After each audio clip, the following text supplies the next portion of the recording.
आलू मटर का सीज़न हो तो इसका जिक्र क्यों ना किया जाए। आलू मटर चिकन बहुत ही लजीज बनकर तैयार होता है। सर्दी के सीज़न में एक बार तो इसको बनाना ज़रूर बनता है। इतना टेस्टी ग्रेवी वाला ये चिकन बनकर तैयार होता है ना, यकीन जानिए जो भी खाएगा वो प्लेटें ही चाटता रह जाएगा माशाल्लाह से। एक दिन बनाने के लिए इसको हमने सबसे पहले 1 कप ऑयल डाल के इसमें 2 बड़ी साइज़ की प्याज डाल के प्याज को हमने सॉफ्ट कर लेना है।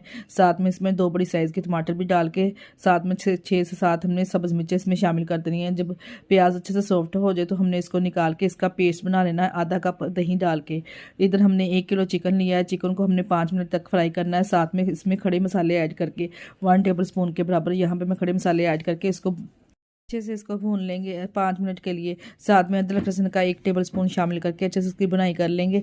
साथ में हमने जो इसके पेस्ट बना के रखा था वो इसके शामिल कर देंगे 5 मिनट बुनाई के बाद। पेस्ट शामिल करने के बाद हमने साथ में इसके स्पाइसेस ऐड कर देने। ज़्यादा स्पाइसेस का यहाँ पे इस्तेमाल नहीं करूँगी। 1 टेबल स्पून लाल मिर्च, 1 टेबल स्पून नमक, 1 टेबल स्पून काली मिर्च और साथ में इसके आधा किलो मटर और एक पाव के बराबर हमने इसमें आलू शामिल करके अच्छे से मिक्स करके 5 से 6 मिनट इसकी बुनाई करके इधर हमने गर्म पानी 3 से 4 गिलास इसके अंदर शामिल कर देने। जितनी आप ग्रेवी रखना चाहते हैं इस हिसाब से आप इसमें पानी ऐड कर सकते हैं। 10 से 12 मिनट के लिए इसको पकाएंगे। देखें माशाल्लाह से कितना ज़बरदस्त शोरबा ग्रेवी वाला बनके तैयार हुआ है। साथ में सब्ज़ धनिया गार्निश करेंगे। गरम मसाला ऐड करके इसको गर्मा गर्म रोटी, चपाती या नान के साथ सर्व करेंगे। वीडियो पसंद आई तो वीडियो को लाइक और चैनल को